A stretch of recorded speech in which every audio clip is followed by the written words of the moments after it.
everyone. Welcome to another episode of the Masters of Communication, where we have set out to gather insights from the pioneers of the PR and communication world.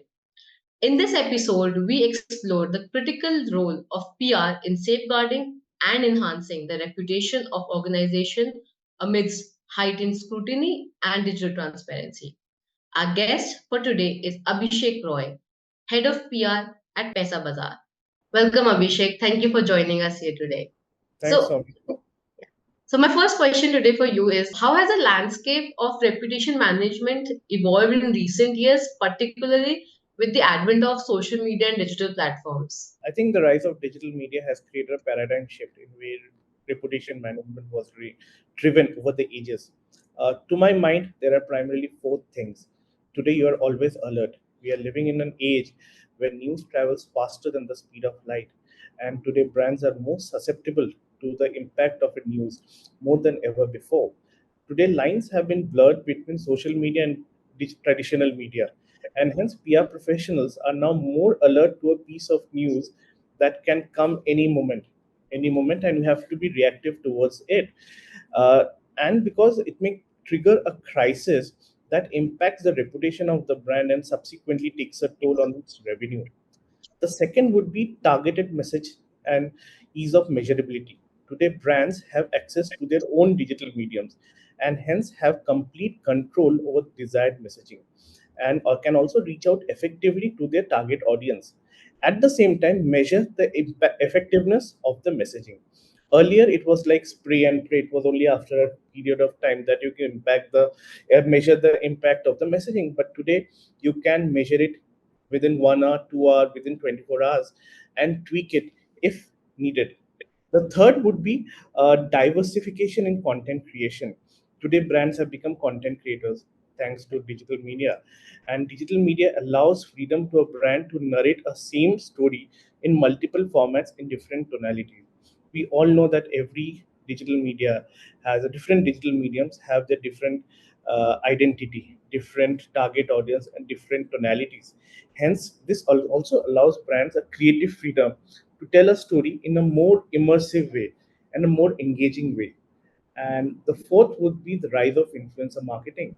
In the age of digital media today, we are seeing brands wield more power thanks uh, to their target audience, thanks to the rise of influencer marketing or influencers. Some very good point. Yeah. Yeah, these are the four Some things. very good points. I'll come back to a lot of points, but one thing which you mentioned is that with news spreading so fast, brands have to, react to all the bad news, whichever comes their way.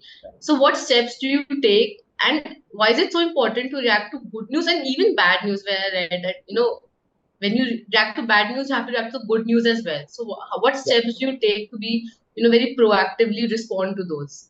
Yeah. So proactively monitoring the brand sentiment on social media through social listening to is now a norm. Like you cannot survive in this world without it. Use a social media tool to understand the consumer sentiment. That's like you have to do on a regular basis, be it negative or positive.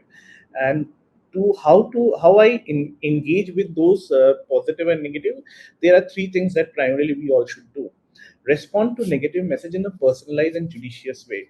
It's a great opportunity to win back a unhappy client and create a positive ripple effect.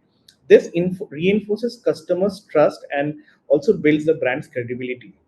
And when it comes to positive sentiment, react to it with equal vigor to win a brand advocates and increase the brand's visibility.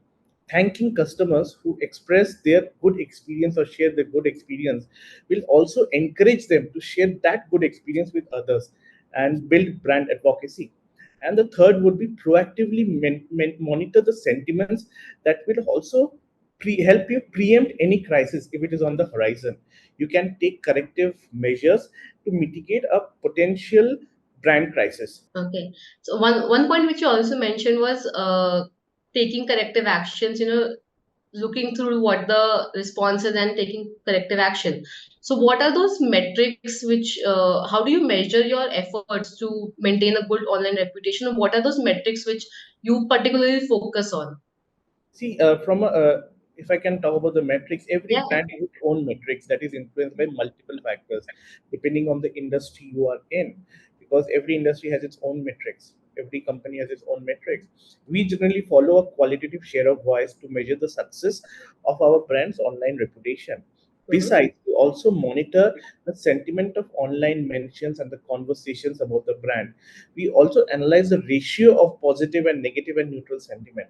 So if your positive and neutral sentiment is like a good ratio, that also impacts the health of the brand on social. And you must gauge all these sentiments over a period of time.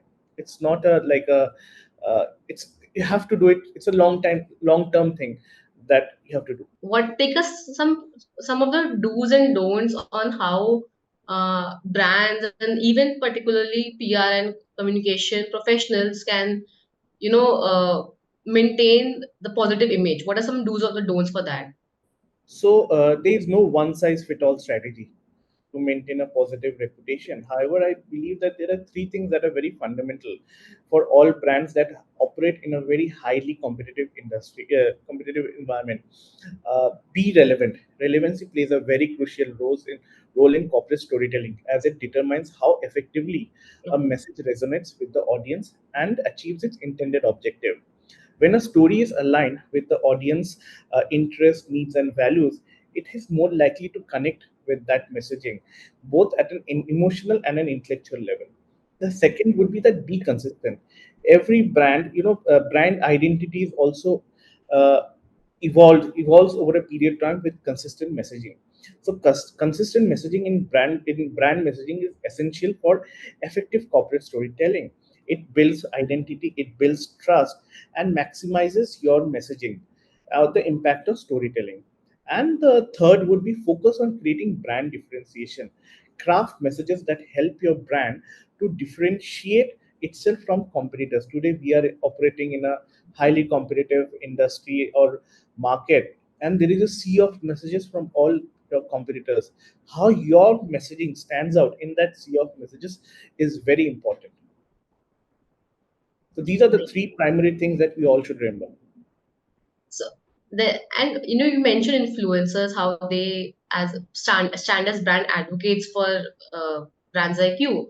So when you talk about influencers, when you talk about internal stakeholders or external stakeholders, how can brand building or how can brand reputation per se can go beyond the function of PR? Just not if it, only if how can it go beyond the function of PR, and how the C-suite or the influencers or even the internal stakeholders can take the steps to ensure that the brand reputation is stays intact in the public arena. It's a long term thing.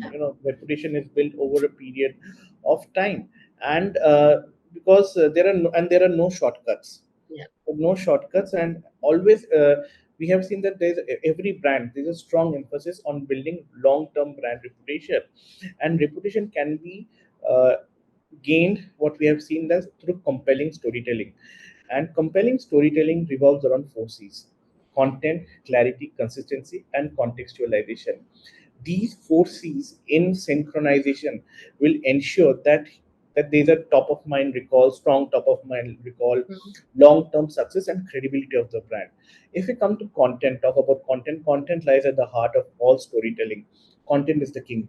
Today we are absorbing content like maybe or 10 hours a day, so Yeah. different, we have on different platforms, TV, phone. Today even we have connected TVs as well. And again, the second one that is very important is clarity.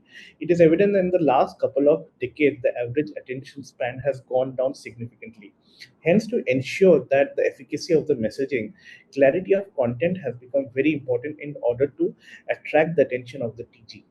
The third is like consistency. Consistency in messaging ensures that the brand is more recognizable in a sea of messages, as I have earlier said.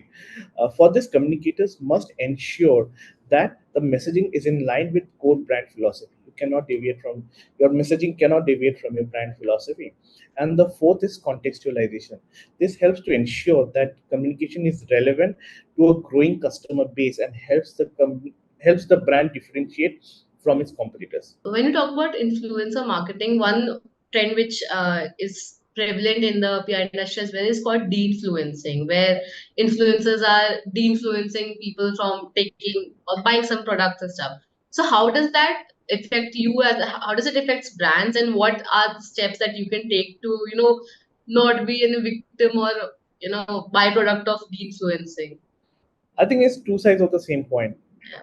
So today, again, for newer brands, it's a great opportunity to engage with the influencers. But again, it's a challenge. Every challenge comes with an opportunity. For again, bigger brands, if there is a backlash happening to the influencers, it's also an opportunity to engage with them and win them back. So it's a constant engaging and a communication with the influencers and tell your brand side of the story.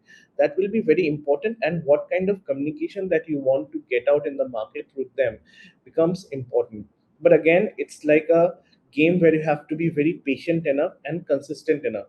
You must have enough skin in the game to win those influencers or de-influencers, as you call them. Basically, they are two sides of the same coin. Great, good point.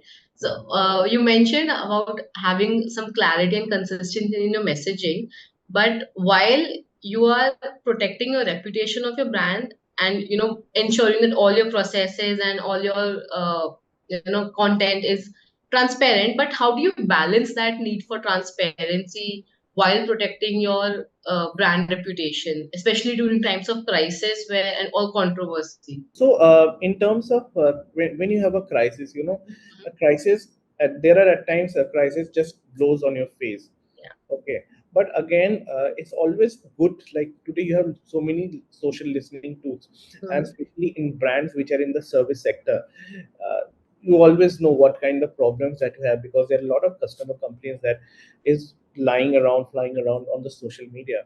So it's very firstly, it is very important to preempt a crisis, because today with the help of social listening tools, you get to know the consumer sentiment about your brand, whether it is negative, whether it is neutral or positive. So it's very important to understand the consumer sentiment and a possible build up towards it.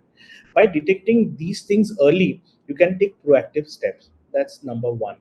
Secondly, once there is a crisis, have a core team in place from different or departments or internal stakeholders. This will ensure a coordinated crisis and a cohesive response toward the crisis. And the third will be reduce what I have experienced, like in my past experience, like organizations, reduce the number of spokesperson to one. Okay. Multiple more spokesperson means multiple Yeah. messages, different tonalities.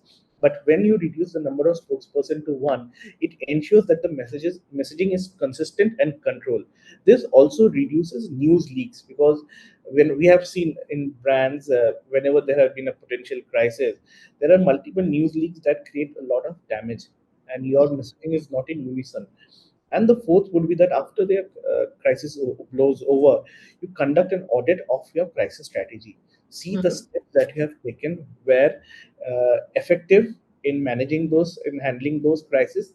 If not, what can be taken, what could be done for the future to ensure that you manage a crisis very effectively. Okay. Some very good points. But one last question before I let you go. There's with social media, there's this need to always be on, like respond to all the comments on the comment box or respond to the memes, especially we're seeing the moment marketing, which is picking up. With the need to always be on, how do you incorporate, how does reputation management on social media, especially, how do you incorporate it in the overall PR strategy to ensure that every step that you take uh, ga- goes towards building that good reputation and ensures long-term success and credibility for your brand. So again, that's what a very good question. We have seen a recent experience that the brand suffered a backlash, Yeah. and again what I have mentioned here, and I would reiterate again, that contextualization and relevancy is very important. Always means on doesn't mean that you go out of your way to get uh, on an opportunity that is not relevant or not context, and you cannot contextualize for your client, for your consumers. So that is very important. Always on means that if there is a negative sentiment, try to convert it into a positive sentiment, but doesn't mean that you get onto a narrative that is not relevant for you. Always find narratives that are relevant for the brand so that it resonates with your consumer in a very positive way. So I think more of thinking of long term rather than just short term. Short term, yeah, yeah, Yeah. yeah, absolutely. Great. Thank you, Abhishek. That was very insightful. Thanks, Thank Soumya. you Thanks for for your time talking. today. And thanks to Brand Equity as well. Thank you. Thanks.